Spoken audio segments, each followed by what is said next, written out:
আল্লাহ তাআলা যদি দয়া করে আমাদেরকে মাফ না করে, আমাদের বাঁচার কোনো উপায় নাই। আপনি কি ভেবেছেন আপনার নামাজ দিয়ে আপনি জান্নাতে যাবেন? আপনি তাহাজ্জুদ গুজার, সেজদা দিতে দিতে কপালে দাগ ফেলেছেন, এটা আপনারা জান্নাতে নেবে না। আপনি এলাকার সবচেয়ে বড় হাতেম তাই দানশীল, এই দানের ভরসায় বসে আছেন।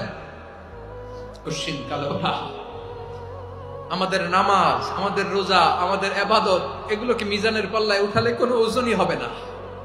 তবে আমাদের একটা কৌশল জানা আছে, আমরা আল্লাহর রহমতের ভিখারি।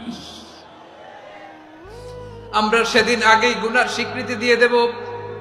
আমরা বলবো, আল্লাহ তুমি প্রশ্ন করার আগে তোমার একটা কথা বলি, আমারে কিছু জিজ্ঞেস করো না, আমি সব করেছি। এমন কোন পাপ নাই যে পাপ আমারে দিয়ে হয় নাই। তোমার রহমত দিয়ে তুমি জান্নাতে পাঠাবা, তোমার দয়ায় জান্নাতে যেতে চাই, আমল দিয়ে না। পারবেন বলতে? কিয়ামতের দিন আমরা বলবো, আল্লাহ আমার আমল দিয়ে জান্নাত চাই না, আমি তোমার দয়া দিয়ে জান্নাত চাই।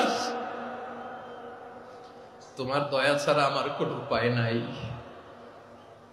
কারণ আল্লাহ যদি বিচার করে, বাঁচার কারো উপায় নাই। আল্লাহ যদি বলে ফেলেন তুই এটা করলি কেন, ওখানে গেলি কেন, কোরআনে 1000 বার নিষেধ করলাম তারপরেও এই পাপে জড়ালি কেন, এরকম প্রশ্ন ছুড়ে দিলে আমার উত্তর আছে? বাঁচার কোনো উপায় আছে?